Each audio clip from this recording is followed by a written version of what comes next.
Welcome back to another episode of Door Kickers 2 Task Force North CQB Theory, where we've been using real-world tactics and doctrine in close quarters battle to discuss how to play this game, Door Kickers 2 Task Force North. As a reminder, I don't just play this game, I play all sorts of small unit tactics, CQB, combat simulation, and tactical shooter type of games. So if you're interested in seeing what something like this looks like in a hardcore shooter like Ground Branch, there's a video for that if you're looking for something more immersive, like a virtual reality experience where you play tactical shooter content like Onward. I just started adventuring into that as well, and those are things I'm really excited to share with you guys. Thanks for your support in all of this content. Let's get started with taking a look at this new map called Noisy Neighbors Nuisance. It's the first of the new levels, well, new to me levels, after having completed the Lead the Way campaign, and I'm already really enjoying this setup. I've got 2 assaulters to accomplish this mission. First, I want to take a look at the map and figure out exactly what it is. The Noisy Neighbors Nuisance, what we can see here is we've got stairs. Looks like it goes down into a basement, or maybe perhaps we're in a basement, or we're on this first level of an area. We could be up in a higher level, who knows? But there's stairs outside. That's great. Looks like we got a little apartment set up. The most obvious thing in this entire space is this defensive fighting position, and this is pretty significant. This is a major defensive fighting position, like you might envision seeing in a pretty scary place, a pretty kinetic environment, a high intensity conflict. I mean, it immediately harkens back to the urban fights in early Iraq, in some of the city fighting in Afghanistan. Certainly what we all know to be true in places like Yemen and Syria and stuff like that today. And this DFP is showing us one heavy machine gun, could be some sort of like Dishka variant, hard to tell from this angle. Looks like a PK variant, or a RPK, or a PKM, something that's on a bipod right here. We've also got some sort of assault rifle variant, difficult to tell. It actually looks Western. That looks like a, I don't know, M4, M16, G3, difficult to tell from that angle. But bottom line, shoulder fired weapon, RPG right there. So, a heavy machine gun that takes at least 3 people to operate, an open bolt weapon that takes at least 2 people to operate, an assault rifle that takes 1 person to operate, and an RPG that takes 2 people to operate. So we're already talking about like a squad size element likely occupying this defensive fighting position. We can see that they have blown out walls so they can maneuver quickly back and forth in the environment. So there's a DFP right here. You can tell they're firing out these windows, likely to our friends who are out in the street. And then as they run out of ammunition or they need reinforcements, they're booking it back into here. They're grabbing ammunition, and they've blocked out the wall so that they're able to do that. And then they're rapidly moving back into this position and fighting. Of course, if they start taking contact and stuff, they can also take shelter back in here. Right behind them, they've got more weapons openly displayed. They've got some sort of crate where they're storing stuff as well. RPG 29s, I think, right here just outside that DFP. And then each one of these walls, I mean, these are deliberately blown out walls so that they're able to maneuver rapidly in this environment. So this is a place that they have been in for a long time. They've fortified it. They are prepared to defend an assault, and we have to go in assuming that everyone in here is hostile, that they are waiting for us, and that they're prepared to fight to their death just based on the overt signature that we're seeing inside this space. So we're going to go in with that in mind to accomplish this mission, which is just to eliminate all of the enemy that are in this apartment. We've been given 2 assaulters. I stuck with our 2 trusty, most experienced guys, Drummer and Philly. They've got the same kit with one difference. Both guys are rocking an M4 and a G19 or Glock 19 with an RBA, bangers and frags. And then I've got 1 wall charge with Philly. And then I brought a spy camera with Drummer. I kind of was thinking dynamic hammer to kind of potentially get through some of these, but I don't think I'm going to need a dynamic hammer because most of these breaches are already open, and I kind of want the spy camera just so I can get some SA through this initial room. My plan here is just like really fundamental CQB. We're going to use a limited penetration clearance. We're going to maximize standoff. We're going to lead with frags. We're going to pie our corners. We're going to watch our corners. We're going to move real deliberately to try to kill these guys from max standoff. Threats I think we're going to face, obviously small arms, potentially, very likely hand grenades, which is a huge threat, especially if we're hanging out in thresholds instead of rushing through them. You know, the benefit of fighting from these corners is we're not going to get we're less likely to get shot by direct fire if we're fighting from thresholds, but we're also giving people who are barricaded back here more time to employ handheld devices or, activate a suicide vest or something like that. So that's the risk that we're kind of balancing. So that's kind of the idea here. We're going to go ahead and get this thing started. I'm going to put a spy camera under this door, develop the situation, then make a call from there. Let's do it.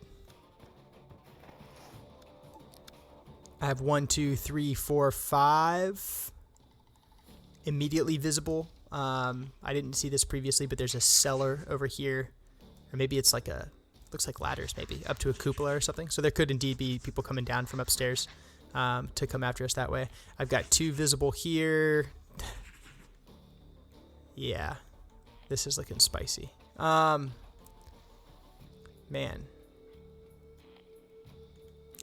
I wish I had 4 guys. Because I don't want to fight through this threshold. I'd rather come this way. But I don't want to do it with 1 man. Let's do this.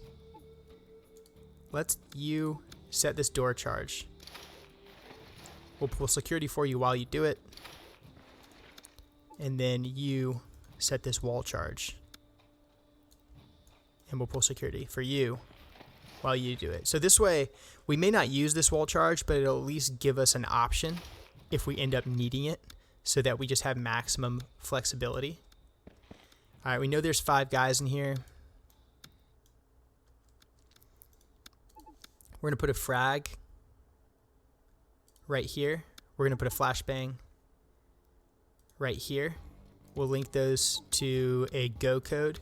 We're going to send those go codes, detonate this breach. As that breach detonates, our handhelds are going to be deployed, and hopefully it all works out lovely. Alpha. That was a suicide vest. I have 2 enemy dead there. We've been compromised. Can't really see anything over here. Oh, I do. I think there's a gun there. Which makes me think this guy might have perhaps... Oh, there's an iPad there too, or a laptop. So I think someone grabbed this gun. He could be coming this way. Or maybe he set up on these sandbags. So that's a concern.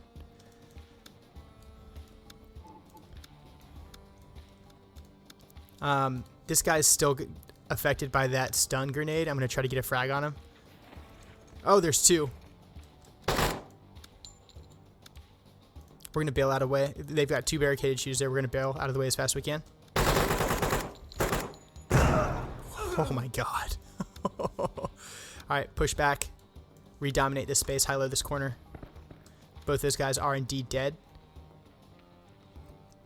I kind of want to open up this breach now. I'm going to. Oh, hell yeah. Okay, so we got this breach open, and we got all the way into here open. So that's a huge, huge win.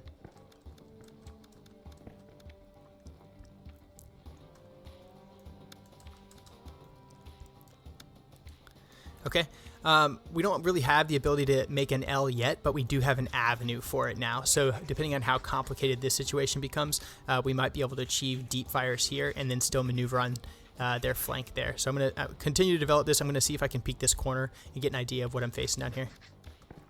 There's one. Come on, kill this one. There we go. I'm liking this angle a lot.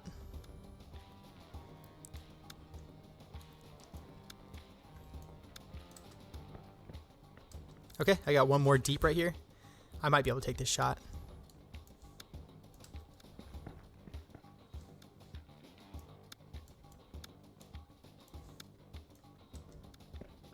Indeed I can.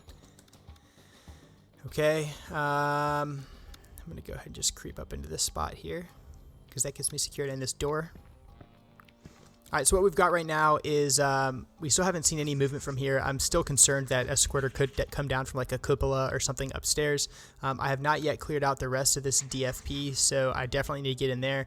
I've got a linear danger area or a fatal funnel here in the form of this hallway, but it's also my only way to maneuver that's not directly through this threshold. My plan here is to maintain security with one assaulter on this, I don't know if it's a cellar or cupola or whatever the hell it is, maintain security there.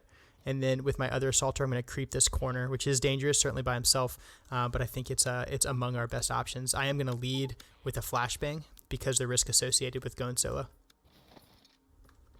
Banger's out. He's flowing. He's going to maintain security on this corner that whole time.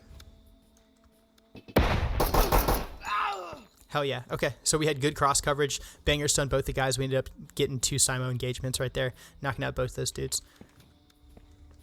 We've got a good L now. Still dead space, looks like it created as a result of this door. So we can't quite see past that door handle. Plan here, get another flashbang deep, and then push up to this threshold, maintaining security far the whole way. Step across, buddy. All right, nothing observed. I have a little bit of dead space here. I've also got this closed door.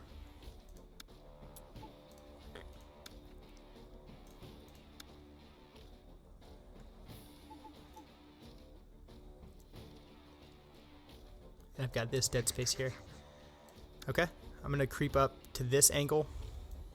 Maintain security on the door the whole time. There's an additional guy here. And we got him. Nice. That was the last guy. That was a really challenging mission. And I think I like this one a lot because it's a realistic scenario. Like DFPs like that are not uncommon. An enemy that size is not uncommon. What is uncommon is two guys going in solo to do it, and those guys would have gotten some valorous awards out of that whole ordeal. Thanks so much for watching. If you're looking for more content like this, more tactical shooters, more combat simulation, more strategy, more tactics, I'd invite you guys to subscribe to the channel so you can continue to inspire me to make content just like this. Of course, if you don't yet own a copy of Door Kickers 2 Task Force North, you can purchase it from my game store at nexus.gg/controlledpairsgaming. I'm Controlled Pairs. I play the most immersive PC games in the world. This is Door Kickers 2 Task Force North, and I'll see you in the next one.